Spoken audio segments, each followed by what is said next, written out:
online for this webinar, conversation on Israel and the West Bank, the next crisis. The conversation today will be focused on annexation, both where it has been proposed by some Israeli officials as a de jure formal move, and also where we see it taking place de facto on the ground, pursued by other officials. I think it's important to note that for the last over 2 years, since October 7th, those watching closely the Israeli-Palestinian arena have been primarily focused on Gaza. And of course, there continues to be a magnitude of issues there that will continue to demand and deserve our attention. And at the same time, conditions continue to deteriorate in the West Bank. And I say continue because I do think it's important for us to keep in mind that, again, for those who were watching this arena closely and were concerned prior to October 7th, 2023, about the prospect of some kind of violent explosion, I think for many, eyes and concerns were on the West Bank, given the range of signals and concerning signals people were seeing there. And for those concerned deeply about Israeli and Palestinian futures, I think that's really where the focus was. Now, a few months ago, I think back in October, President Trump came out and quite forcefully rejected the notion of the prospect of Israel formally annexing land in the West Bank. And he was echoed in his comments by other senior American officials, including Vice President J.D. Vance.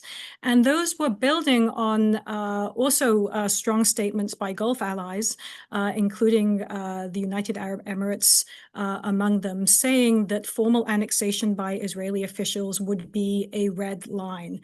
Now, if this was some degree of deja vu to people who've been watching this situation, we may recall that back in the first Trump administration in 2020, right after President Trump had put forward his Peace to Prosperity plan, his vision for ending the Israeli-Palestinian conflict, Prime Minister Netanyahu at that time, by some reports, blindsiding President Trump, had suggested he was going to go ahead and formally annex parts of the West Bank. That was what kicked off some rather deft and creative diplomacy by the UAE. Formal annexation was postponed, and thus were born the Abraham Accords. And now here we are again with, again, these statements against rejecting strongly this idea of formal annexation. But meanwhile, there have been de facto moves galloping apace with seemingly not much attention being paid by these world capitals. So to discuss this today, to discuss the implications for Israelis, for Israeli policy, for Palestinians, their lives, livelihoods, and politics, and also for US policy and the implications for efforts to bring about a conflict-ending agreement at some point between Israelis and Palestinians, we have really a fantastic panel of speakers. I'm going to briefly introduce, you have their full bios in the invitation text, but let me just say thank you to our wonderful panel of speakers. First to Ambassador Yael Lempert. Ambassador Yael Lempert, I am happy to be able to call a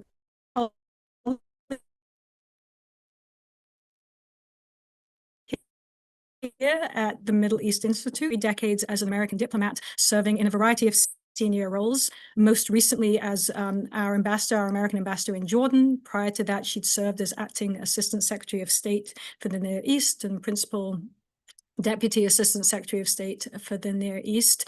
So Yael, thank you. Welcome. Dr. Tahani Mustafa. Dr. Tahani is a visiting fellow in the Middle East and North Africa program at the European Council on Foreign Relations and was previously the senior Palestine analyst at the International Crisis Group.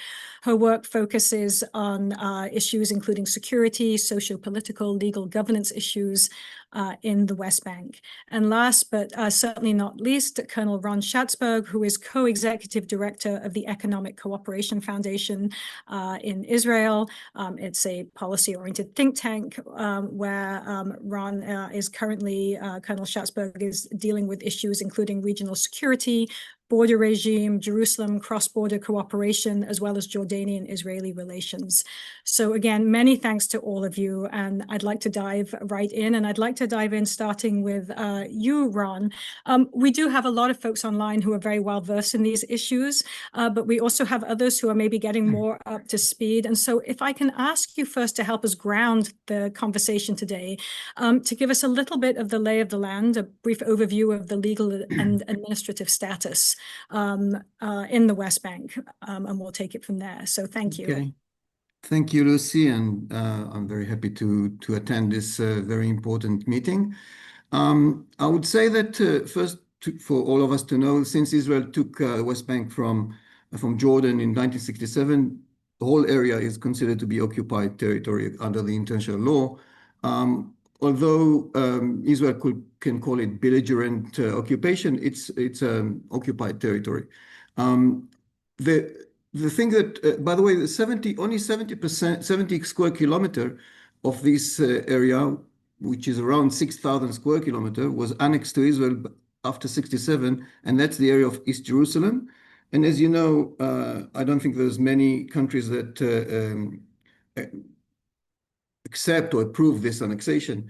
So Israel never annexed the West Bank, apart from these 72 square kilometers. And the Oslo Agreement didn't change dramatically the status, but it is a political agreement that changed basically the division of the land to three categories. Area A, which is around 18% of the West Bank, is under the full authority of the PA, of the Palestinian Authority. That means security and administrative authorities. And then Area B, which is another 20% of the West Bank, is under the full administrative and civilian issues, related issues of the PA. And they are also in charge of law enforcement, but there's overall overriding security authority of the Israeli side. Now, in Area A and B, we have 95% of the Palestinian population. So that leaves us with the 60% of Area C. 60%, many people should know, out of this 60%, most of the area is desert, Judea Desert, or also the Jordan Valley. It's scarcely inhabited by both Israelis and Palestinians. But all the areas that were in Area C, the area in Area C is under the Israeli full authority. That means security and administrative. The administrative authority is by the civil administration, and of course by the army, because it's occupied territory. So the army is the authority in this area. We have 500,000 Israelis living in this area. I'm not counting the 210, if you want, 210,000 that are living in East Jerusalem. But in the West Bank, we have 500,000 Jews that are living in Area C. And as we understand, and we know, the Area C was supposed to be decided upon after negotiation for permanent status agreement, that will be decided who will be in a peace agreement between the two sides. So this is an area of dispute, or an area that need to be decided upon according to the Oslo Agreement, and which never happened. That was supposed to last 5 years, but it lasted 30 years. And that's the interim agreement of the Oslo that basically brought us to the current situation. Thank you. That's very helpful, Ron, and it helps ground, as I said, the next part of this conversation, which I mentioned up front, this distinction. We've sort of talked about this distinction between this formal annexation that has been occasionally put on the table as a prospect of what the Israeli government might do. But I mentioned this idea of de facto and what's happening on the ground, even in the absence of that. And maybe you can talk us through, the current finance minister, Bezalel Smotrich, seems to have a heavy focus and a hand in this, and plays a major role in these ongoing developments. And I know this is something you've been tracking, particularly under his auspices over about the last 3 years, what developments have been happening. So can you give us a sense of what the implications are of what you're seeing, what that's looking like, and certainly what the implications are for future prospects of a political agreement? Sure, yeah. I would say that I will follow changes on the ground, and I will explain how we managed, or how the government of Israel managed to change different administrative decision laws and all kind of things that basically allowed this developments on the ground to happen. And this de facto annexation, in my view, and in our view, because we are part of a team that look very carefully on the developments on the ground on a weekly basis. And we consider that as a very dramatic changes that happens on the ground that basically would influence future aspects and future prospects of a peace agreement between the sides and separation between the sides, which is what we believe the only way to keep Israel as democratic and Jewish state. So I will go very quickly on a few things. First of all, I would start with housing units. So in this 3 years of this government, 50,000 housing units were approved. It means that, which by the way, the peak year is 2025 with 28, almost 30,000 housing units that were approved, and that makes us an average of 16 to 17,000 housing units that are approved in the territories, compared to 5 to 6,000 annually in the years before. So that's a quite dramatic change, and that was done by few administrative changes that made this happen.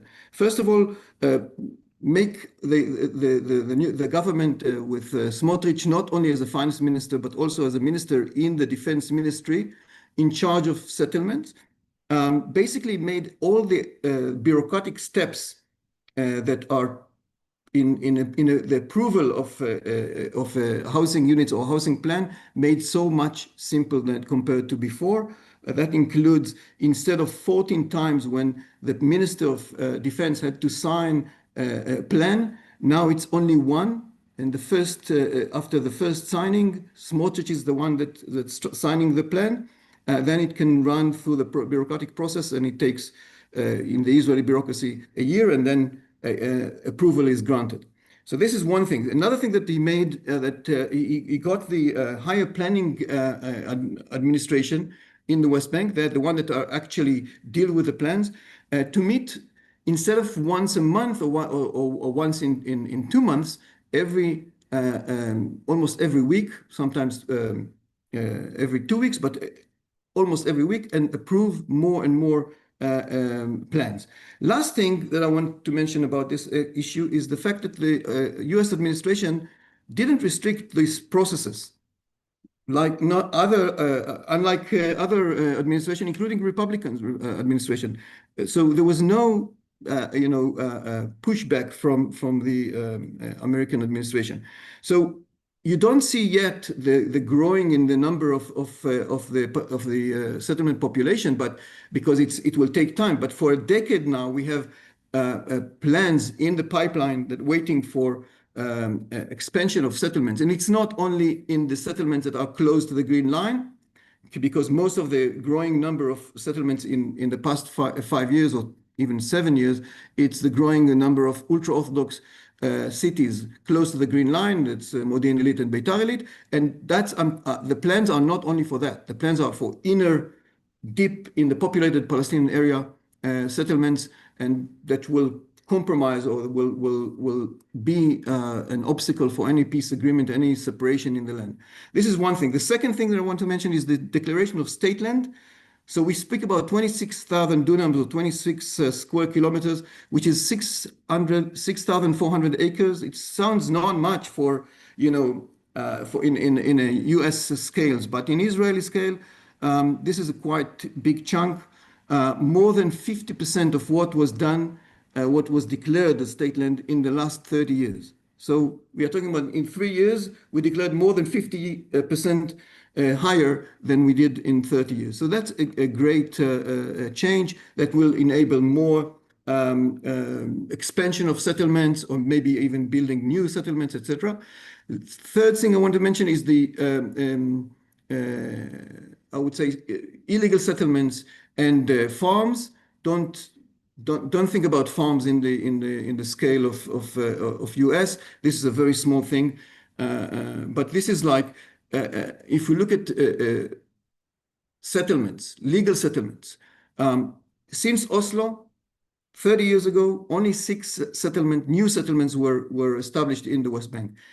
Since the government started its term, 49 new settlements, including 23 of them, are located in the area that was supposed to be a Palestinian state in the Trump plan of 2020. So this is a whole process that was made to fail any future agreement between Israel and Palestinians, and also specifically on areas that were supposed to be a Palestinian state under the Trump plan of 2020. So this is one thing. The second thing that was done is to legalize illegal settlement, and that was done by few steps that Smotrich said. First of all, I want to expand the zoom out and tell you how all of these aspects made happen. So first of all, the ministers of religious Zionists took most of the relevant ministries, that including the settlement ministry, the defense minister in the Smotrich's defense minister in the defense ministry, that including the finance ministry. So this is a very important step to be able to finance, to be able to push money into the settlement. Second thing that they took some of the development and planning authorities like the Division for Settlements in the Jewish Agency, that basically in charge of many of these building plans, and move it to their control under their ministries. Another thing that they did, they took most of the administrative authorities of the civil administration, which is a military body, from the army to the defense ministry under Smotrich. So everything to do with the settlements is under the settlements administration in the Ministry of Defense under Smotrich. So, and all the nomination of the people heading this places are all settlers. Then all the legal advising body, the legal advisor of Judea and Samaria that was under the army, was moved, everything to do with the settlements was moved again to the defense ministry under Smotrich. And of course, financing all the different ministries and financing the whole aspect was the final stage of allowing this to happen. So the balance of that the IDF civil administration has held between the Palestinian population needs, so its economy and civilian issues, and the needs of the settlements was totally broken. And transferring this authority basically given the settlements overriding the settlements and settlement needs and overriding aspects. Last thing, or almost last thing I want to say is roads. Do we have another 2 minutes? So 7 billion shekels were invested in 2024 in roads in the West Bank. That means a third of the Israeli Transportation Ministry investment, which means that when you pave roads, for many of them, most of them were serving settlements and settlers, you paving roads, you create the connection between settlements and inland in sovereign Israel. You allow more people to feel safer. If it's a dual carriageway and you can drive safely, and even if you don't see too many Palestinians on the way, you can drive safely 20 minutes from Jerusalem. You are in Ofra or in other places which are basically inside populated Palestinian areas, and that would make you much more connected, because you have to remember that most of the settlers work inside Israel, inside Jerusalem, in Tel Aviv. They don't work in the settlements. So that will make a dramatic change. The accessibility that would, and by the way, these roads, some of them will serve also Palestinians, but some of them will differentiate between Palestinian roads and Israeli roads to make it safer for this safer and quicker for the settlers to get in and out to Israel. The last thing is the Area C. I would say even hostile occupation or taking over, because most of the farms that I mentioned before are stationed in Area C, and these farms are one family that have a herd of goats or sheep, and they can go with their sheep, and they take, by this they are taking control over more, and they are given by the government responsibility for herding area, and they are taking more control over this area. And in this way, we had so many Palestinian Bedouin communities that were expelled from their land by harassing them, by radical settlers violence that basically brought people to leave houses and that they were living for decades. And this is something we see, that more and more Area C is under the Israeli control, and now they are moving towards Area B, the agricultural land in Area B. Also, we see more and more advancement of this phenomena of settlers, radical settlers violence. It's not all the settlers, of course, but it's not taken care of by the mainstream settlers, and that's the outcome is basically what we see now, that you see more and more control over Area C by these people. In the last thing that I would say, that's a phenomenon. It's just a very small part of the phenomena we see. This basically can lead, and we also see, probably Tahani will give us the situation from the Palestinian point of view, but I can see from speaking with Palestinians the hardship of what they are going through, and I see a potential escalation into violence in the West Bank, and that will achieve, from their point of view, from the settlers' point of view, two objectives. One is to make the Palestinian Authority collapse. They say all the time. That's their aim. That's their objective. And second, if violence will arise in the West Bank, it will jeopardize the whole peace plan of Trump in Gaza, and basically will from their point of view, the plan is not, for this radical right-wing point of view, this plan is not what they wanted for Gaza. They want full destruction of Hamas. They think it's achievable. They think that Israel should control Gaza. So that would enable the failure of Gaza. So these two objectives, I think, it's in their mind when they are pushing forward aspects of annexation in the West Bank. And of course, the main plan of Smotrich and Ben-Gvir and many of the Likud parties is to make sure that there will be no separation, no Palestinian plan. They jeopardize, in my view, the Zionist idea of Jewish and democratic state. So that's basically, I believe, the main consequences of this effort. Thank you. Thank you, Ron. That was a very thorough laydown. I think that segues us well, as you noted, to Hani, whom I'd like to turn to now. You started to touch on the implications on the ground for Palestinians living in the West Bank. Tahani, can I ask you to pick up from there, please, and talk about what that looked like, those implications, and of course respond to anything or react to anything you've also heard from Ron at the same time. Thanks, Lucy. I mean, just to pick up on the last point that Ron made regarding the recent sort of kind of inclinations from the Trump administration around, any potential sort of escalation in violence in the West Bank could suddenly unravel the Gaza plan.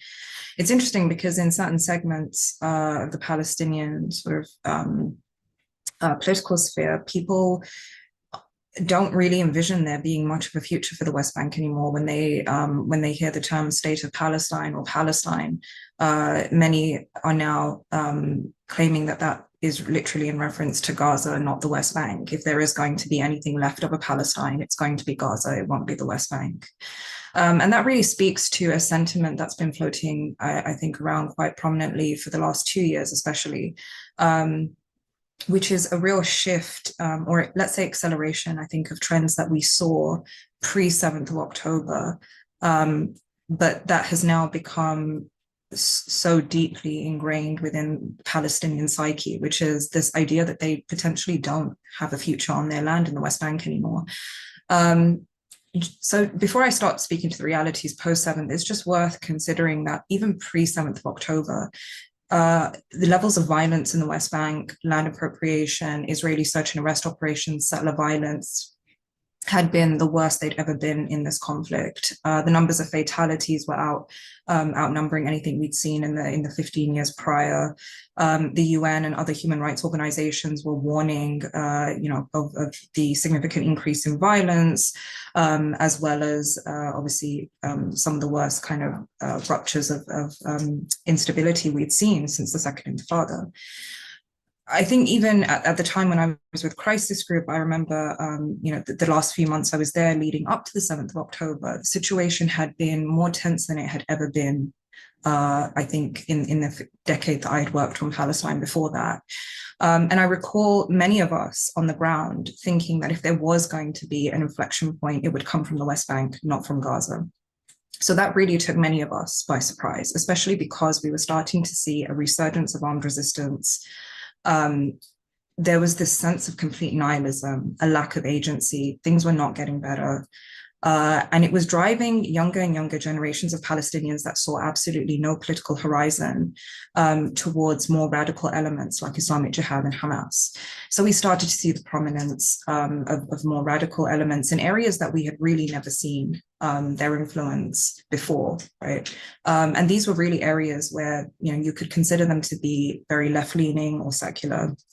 And suddenly they now ascribe to groups whose ideology they really didn't prescribe so much to, but who, by all intents and purposes, were shifting alliances simply because they wanted the logistics to start placing some level of accountability on the complete impunity that Israel was enjoying from the international community.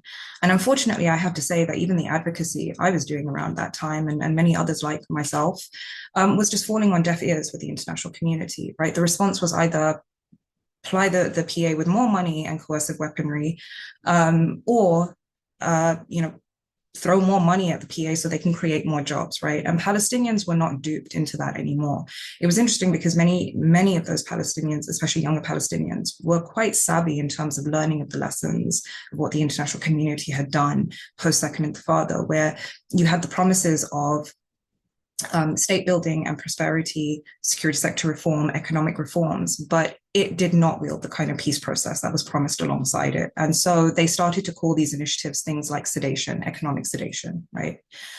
Now, post 7th of October, you have the collective punishment by Israel of 3.2 million Palestinians that had nothing to do with the events of the 7th of October. We start to see the erection of makeshift checkpoints, many of which have now become permanent fixtures in the West Bank. You've seen something like, I think, 1,000 checkpoints created since the 7th of October. As a result, you've seen entire communities, localities cut off from each other. You have seen the PA, the administrative capital, the PA, completely cut off from the north, the south. We can't really talk about territorial disruption anymore. We are literally talking about the carving of the West Bank into 3 distinct areas, north, south, and center. Worse yet, what we've seen is in some places that have been subject to some of the worst settler violence in the last few years, places like Sinjar, Tumasaya, and others have literally been encaged around barbed wire fences, many of which, at the time, and this was, very recently, we're talking about the summer of 2025, at the time residents were raising concerns, not just because obviously, imagine the kind of psychological horror of being encaged, but also what this left them susceptible to, which was the violence of settler militias. So when settlers would come in, this really leaves the residents no room to escape, right? All exit and entry points are completely closed off. And that was a consistent pattern we even saw after the 7th of October, where it wasn't so much Israeli security forces, but actually settlers that were forming these kind of militia-like groupings, holding Palestinians hostages in their localities, in towns and villages, and preventing anyone from exiting or entering. And anyone who tried to was subject to violence. We've seen, obviously, the numbers of fatalities, mass arrest campaigns, have been some of the worst we've seen in the history of this conflict. Worse yet, what we're also now seeing is the weakening, even further, weakening of the PA. The PA was already going through a legitimacy crisis, economic crisis. The PA's, the economy of the West Bank has shrunk by a third, not just because of movement restrictions, but because Israel is refusing to release tax revenues owed to the PA, something that I think is equivalent to over $1 billion that the PA urgently needs. You've got a lot of the disruption to service provision having to sort of be filled in by humanitarian organizations, which, as we've seen in the last few months, have been subject to attack by Israel, where UNRWA now is having to literally burden or shoulder the burden of being what it was previously the second largest provider, is now probably the primary provider now for services, especially when it comes to education and health, where the PA is simply not able to access localities given movement restrictions. But more importantly now, with the economic crisis, you've got PA officials, its civil servants aren't able to, because they're not able to pay them, are not working more than 2 days a week. And that affects sectors like schooling, as well as health, sanitation, and other kind of government sectors. Worse yet, what we now have is an international community that, instead of actually dealing with some of these deeply systemic problems on the ground in terms of security and instability, are pushing for democratic reforms of the PA, right? So where you should see pressure coming on Israel to release those tax revenues, to ease the violence on the ground, Israeli search and arrest operations have obviously seen a significant uptick. With those come immense fatalities. We've seen Israel conduct things like Operation Iron Wall in the north of the West Bank to counter the supposed reestablishment of armed groups, many of which they have not been successful in destroying, but what they have done is destroyed entire localities, changed the geography of certain areas like Jenin, and worse yet, created the worst internal displacement crisis since 1967. Where many of those residents that have been displaced, totaling something like over 40,000, are not going to be allowed to return back to their homes. And worse yet, we really haven't seen much in the way of international action to try and get people back into their homes, to get these communities built up, to ease the violence and pressure on the ground. Instead, now, given the recent Gaza plan, Trump's plan, and then French and Saudi initiatives, most of which are now focused on reforming the PA democratically. Bear in mind that the person that they've put at the helm of this initiative is the very man that has blocked democratic processes for the last 15, 17 years now. Worse yet, what we have seen coming out of the PA at the moment in the midst of its legitimacy crisis, where Palestinians are so disenchanted by the absolute lack of action from their leadership in terms of being able to provide them with a political horizon or even advocating for them on any kind of political level.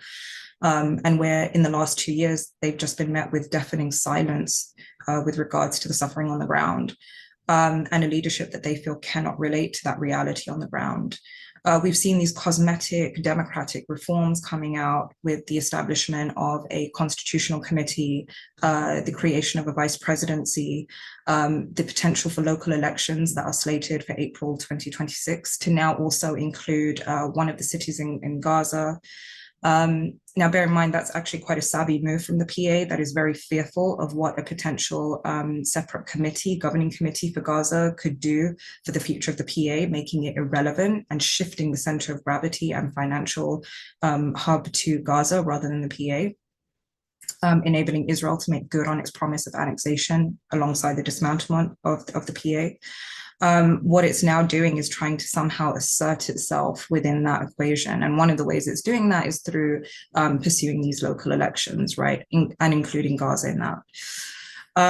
But it's interesting because public opinion polling has been indicative of the kind of skepticism that Palestinians are feeling on the ground. The fact that they feel that elections are very unlikely to happen. Many do not feel like these reforms are substantive in any capacity, that they change anything, or that there really is any kind of positive horizon to look towards right now.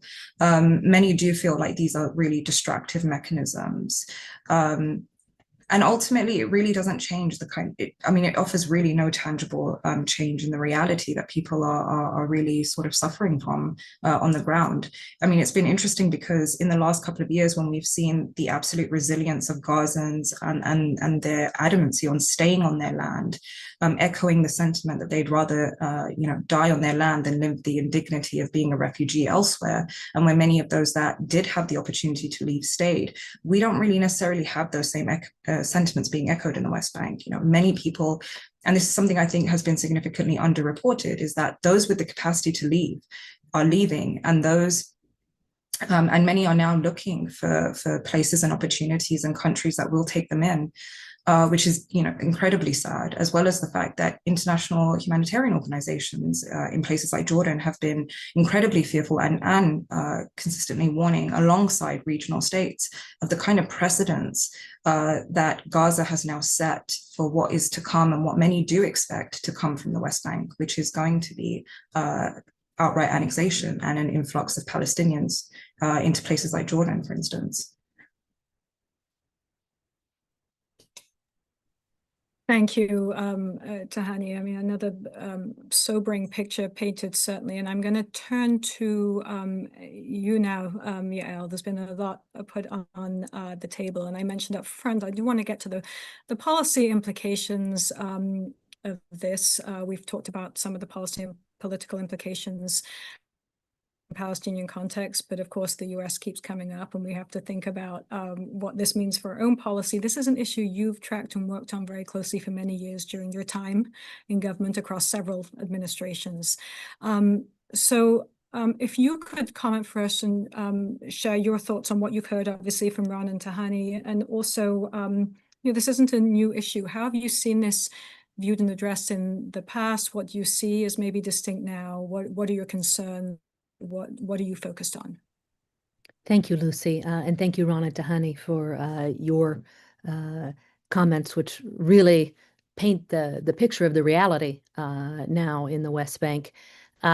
Speaking in terms of how the U.S. has approached the issue of settlements, leaving aside other very important policy issues vis-a-vis the West Bank and the PA, but with a lens particularly on settlements, I would say that there's been some variance from administration to administration, most significantly, obviously, under both the first Trump administration, now the second Trump administration. But broadly speaking, most U.S. administrations, most U.S. officials view this issue with tremendous frustration. It's kind of been a Sisyphean effort at trying to deal and grapple with the issue of settlements. And frankly, whatever the U.S. approach has been, and there's been many tried over the years, it's been largely ineffective at stemming the tide of settlements. Maybe it slowed it down, and Ron pointed out for us the acceleration that we're seeing now. But the reality is there's been an inexorable spread of settlements across the West Bank. I would say, just in terms of some of the policy efforts that have been tried, there's a mix of kind of private cajoling and pressure and public statements that we've seen, varying from settlement construction violates previous agreements to settlements are an obstacle to peace, to Secretary Kerry's late 2016 speech, to taking different approaches on UN Security Council resolutions, voting for them, vetoing them, abstaining. There's been a few attempts over the years at imposing settlement freezes. We saw the roadmap effort under President Bush, under Obama with George Mitchell, none of which really lasted or ended up being a true freeze. And I think another constant that you've seen is, for the most part, negligible accountability in terms of moving forward with settlement construction. I'd say after the loan guarantee effort in the Bush administration years. And so with some high profile, notable exceptions in terms of effectiveness, for instance, E1, which up until the second Trump administration, you had seen every single administration, Democrat, Republican, including Trump one, blocking movement forward on E1. But now, obviously, that changed as of last year. So settlements have long been a bilateral irritant, and that is a reality that is as inexorable as the spread of settlements themselves. I would say that at the beginning of the first Trump administration, you had President Trump saying, and I quote, "Settlements don't help the process. Every time you take land for settlements, there is less land left, and I'm not somebody that believes that going forward with these settlements is a good thing for peace." And at the outset of that administration, they briefly explored what a limitation on settlement construction might look like, but never really followed up. And ultimately, you had the issuance of the Pompeo Doctrine in November of 2020 and a reversal of the labeling restrictions differentiating for the U.S. Between the West Bank and Gaza as opposed to Israel, just labeling it all as coming from Israel. So overall, in a nutshell, I'd say it's that the Trump administration, the first Trump administration, had the most laissez-faire approach to settlements of any U.S. administration to date. Again, that said, there was no movement on E1 and there was no annexation. You then had the Biden administration reverting to a more traditionalist approach. And then you come to the second Trump administration. And after months of fairly muddy messaging regarding the possibility of Israeli annexation of the West Bank, and frankly, giddy excitement on the part of some on the settlement front in Israel that this would be the opportunity to annex the West Bank. You had President Trump, as you said, Lucy, note last fall, "I will not allow Israel to annex the West Bank. It's not going to happen," followed up by Vice President Vance doubling down, saying as he departed Israel in late October that the policy of the Trump administration is that the West Bank will not be annexed by Israel. And I would say that the administration's newfound clarity on this is welcome, and it's much needed, and it's important. However, as is usually the case in the Middle East, the reality is far more challenging than clear-cut pronouncements. And the facts on the ground speak for themselves, as we've just heard.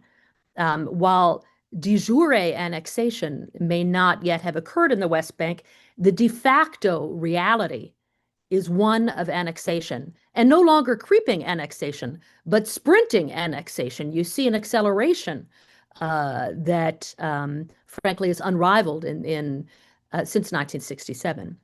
And these facts on the ground, and I'll let Ron or Tahani correct me if I'm wrong on this, but thus far they have not been impacted by the U.S. administration's rhetoric against annexation.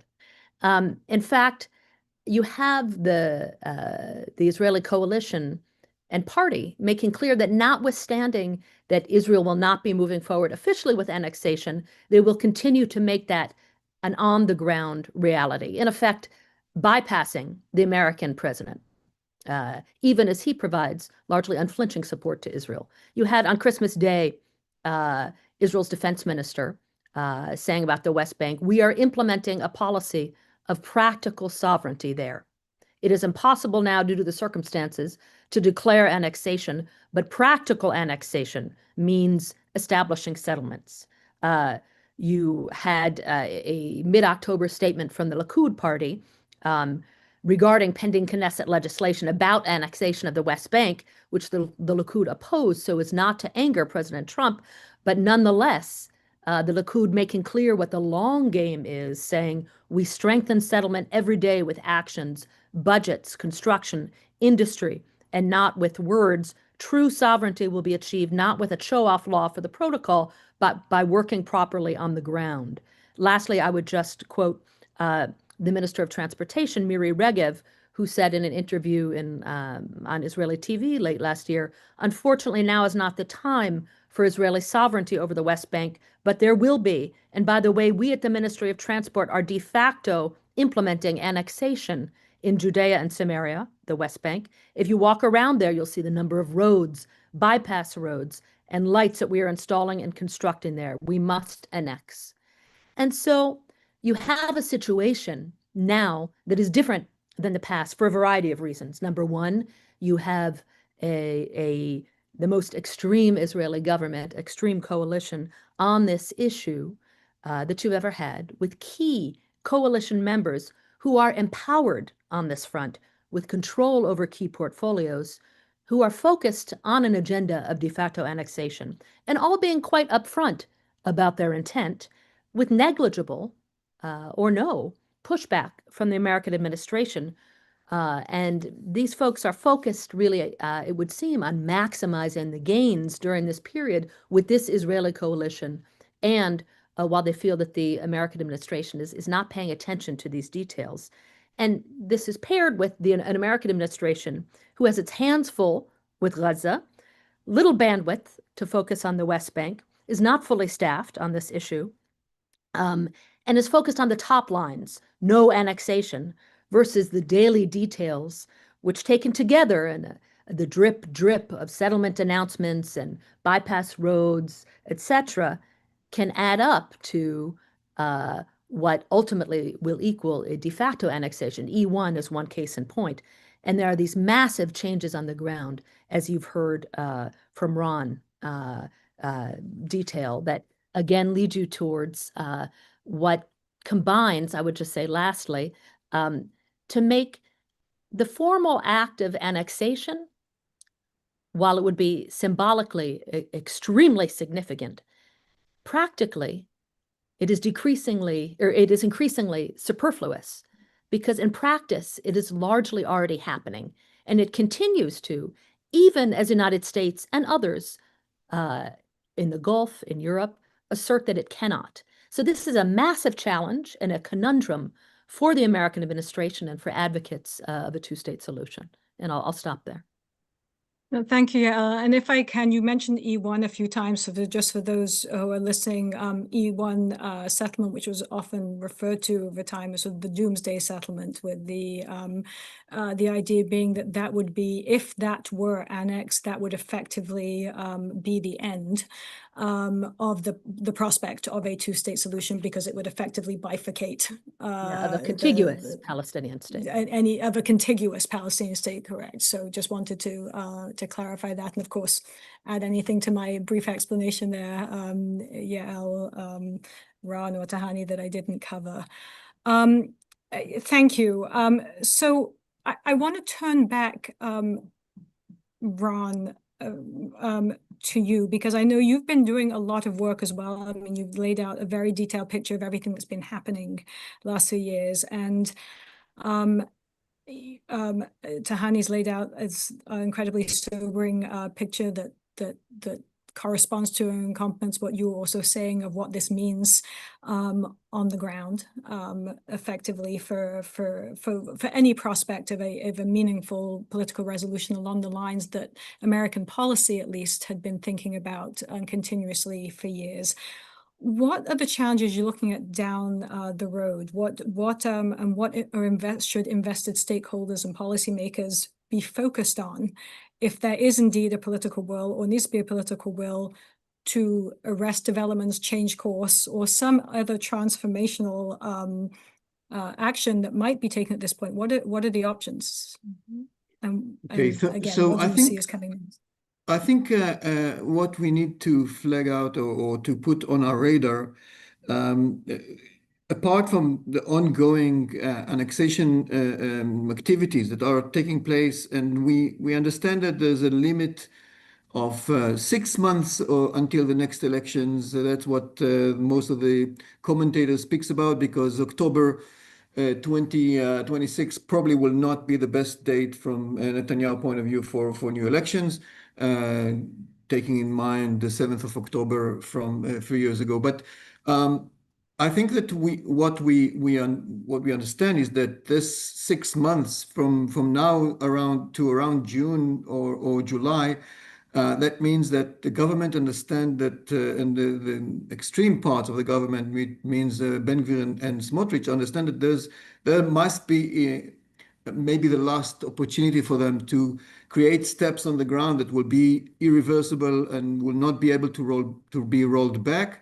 And they will try, we believe, to do the best they can to make more to create more facts on the ground that will make any rollback option as will not be able to do it if a new government will be elected in Israel. And on top of that, I would say that they might also fear from a possibility that even if Netanyahu will be elected after he was banned by most of the opposition parties in the past, maybe, and we already can see and we can hear some of the opposition parties say that if this will be the case, they would prefer to join a Netanyahu government only to block the option of Ben-Gvir and Smotrich getting to another same coalition as we have now. So after speaking about the Israeli political situation, we understand, we can foresee that these two parties, Otzma Yehudit and Religious Zionism, might consider this as the last chance to create more facts on the ground. And I want to put on the radar one, I think, new development that is yet not been implemented, but it's in the pipeline, and that's the land registration in Area C.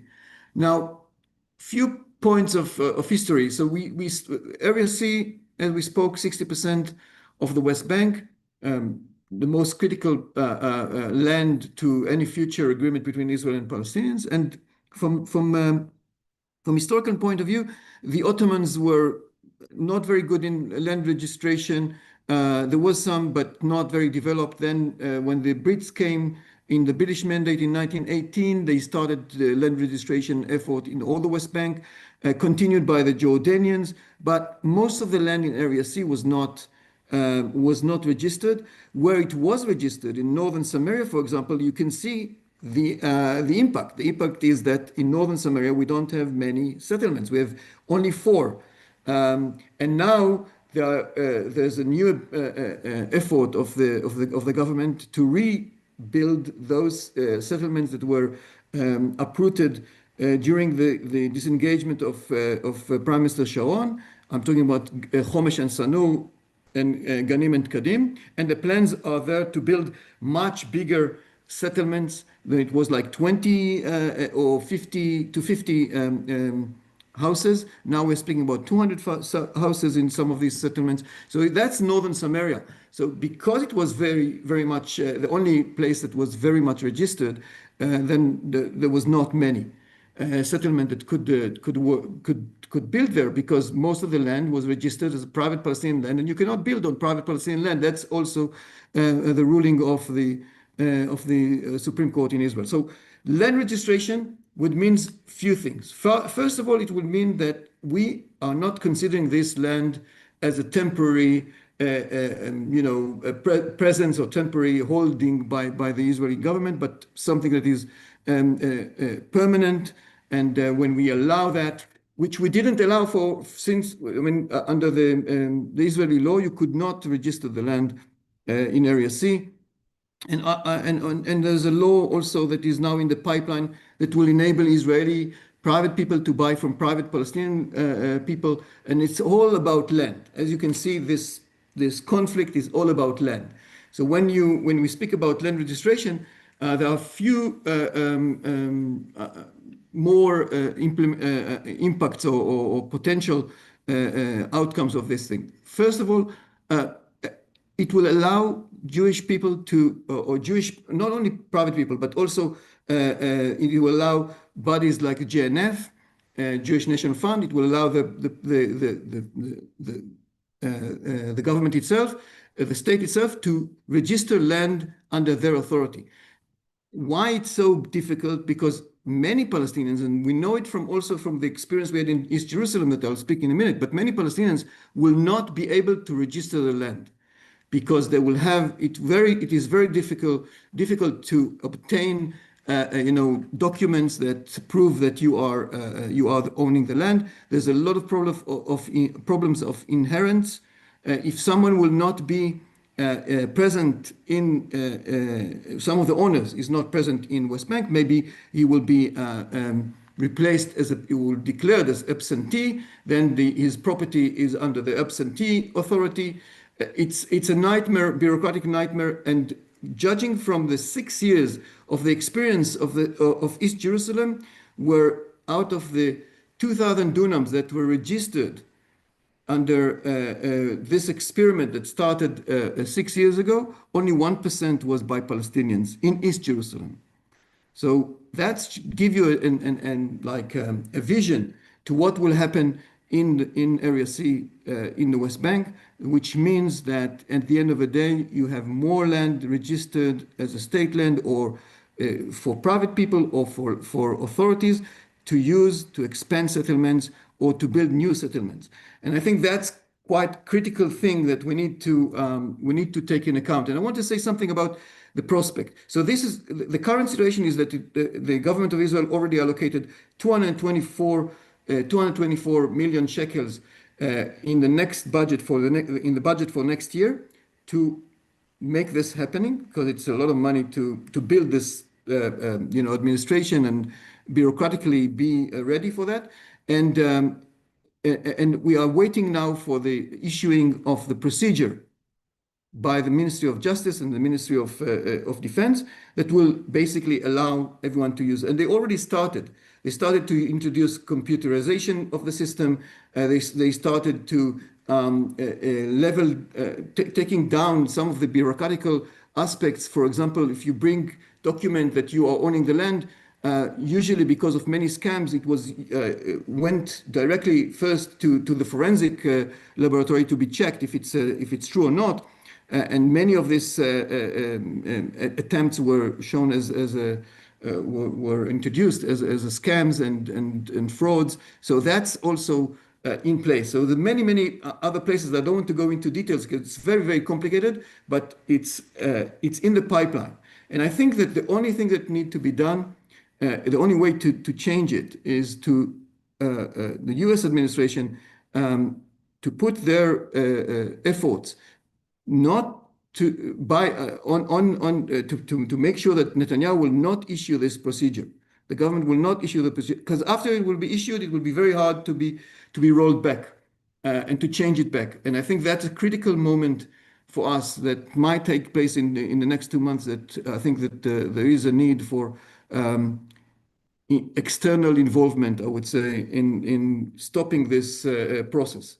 And I want to say last thing that I think it's very important to understand for this audience, that by many different polls that were done in the last in the past year, we still see after the 7th of October impact, which is great impact, very great trauma for any Israeli, that only 1/3 of the Israeli population is supporting annexation.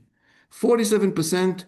I mean, don't want to have this annexation, and they are speaking about a separation kind of solution, be it a two-state solution or one-sided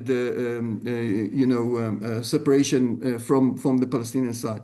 And only 32% support annexation, and 21% they say that they will like to continue with the status quo in the West Bank. So 47% in all in Israel support.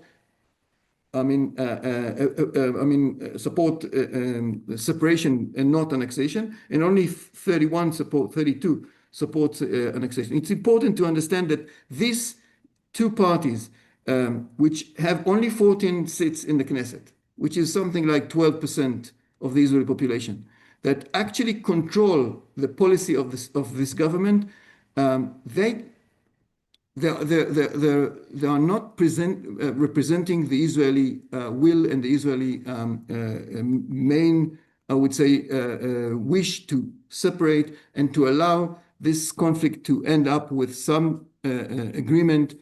I would say stopping the occupation, stopping the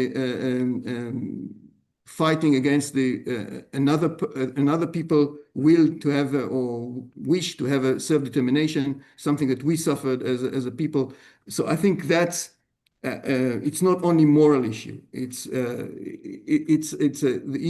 inside the Israeli interest, security interest, to separate and to allow these people in the Palestinian side to have their self-determination and to have their rights and to have their justice in this process.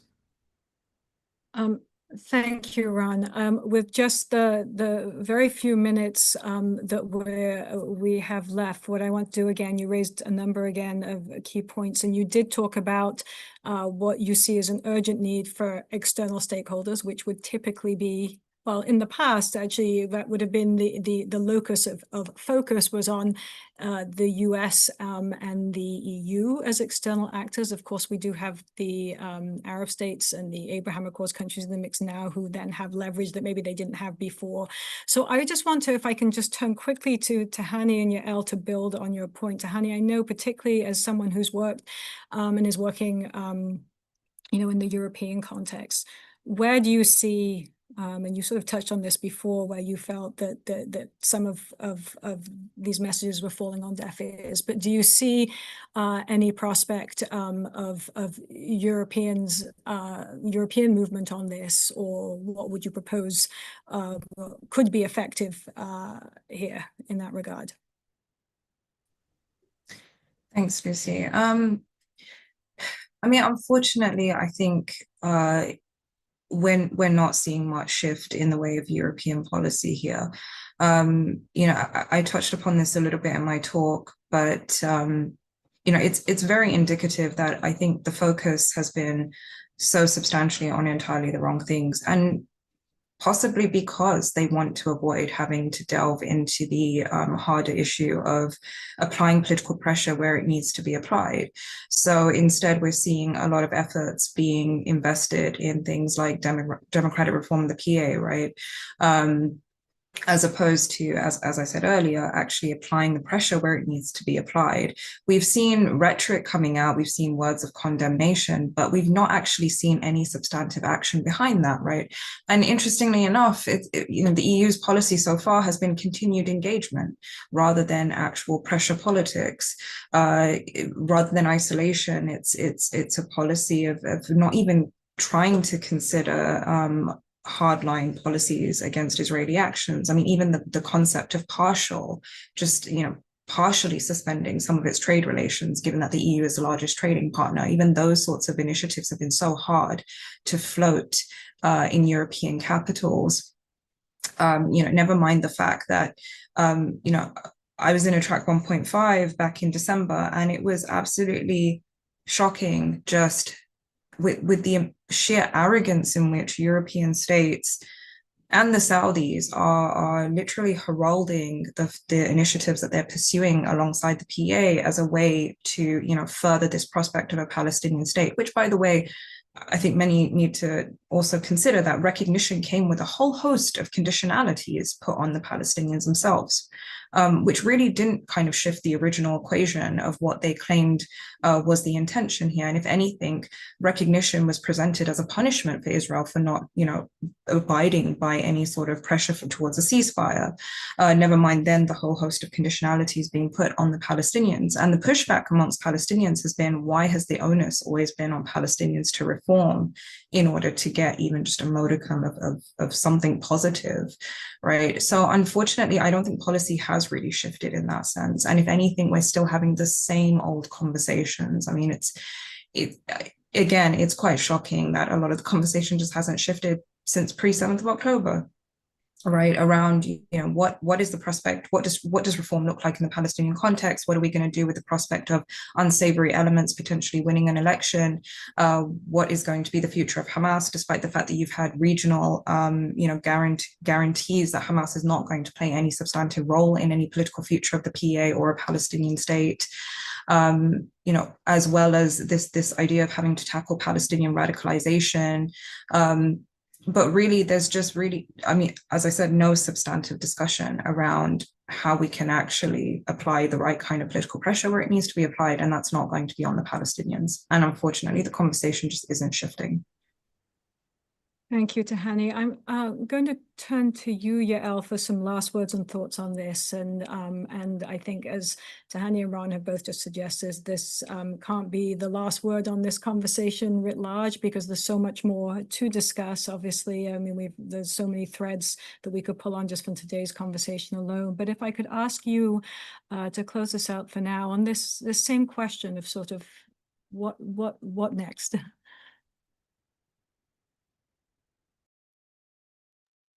Oh, you're on mute, Yael.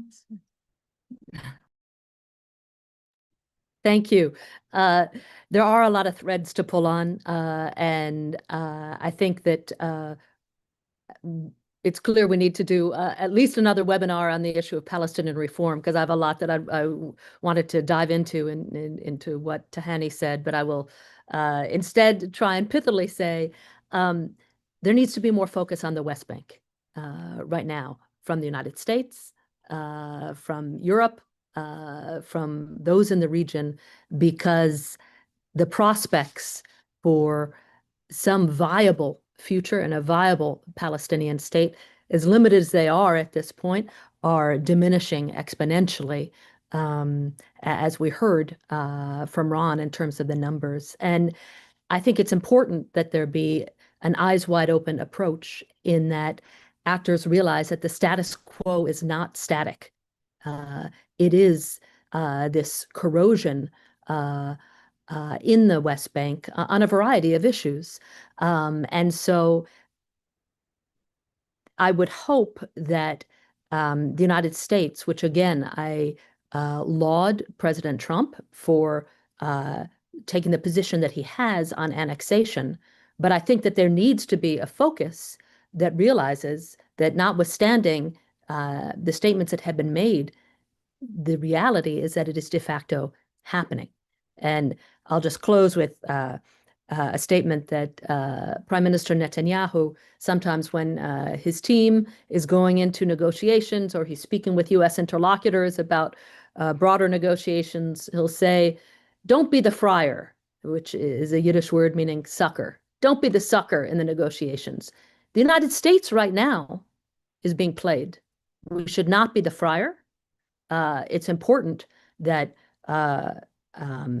if the United States truly believes that there should not be annexation, that there be a policy that is developed to address what is going on in the West Bank right now and forestall what you heard both Ron and Tahani reference, which is a threat of a further slide into violence in the West Bank, which would be, I think, the worst possible world for Palestinians and Israelis alike.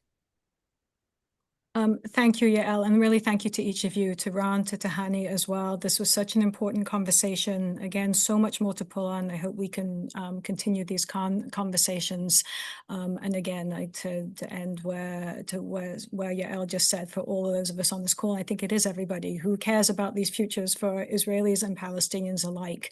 It's important for us to keep this focus on all these weighty issues at once. So thank you to all of you. Thank you to all of you who are tuning in, and we look forward to seeing you at our next convening. Take care, everyone. Thank you you. very much.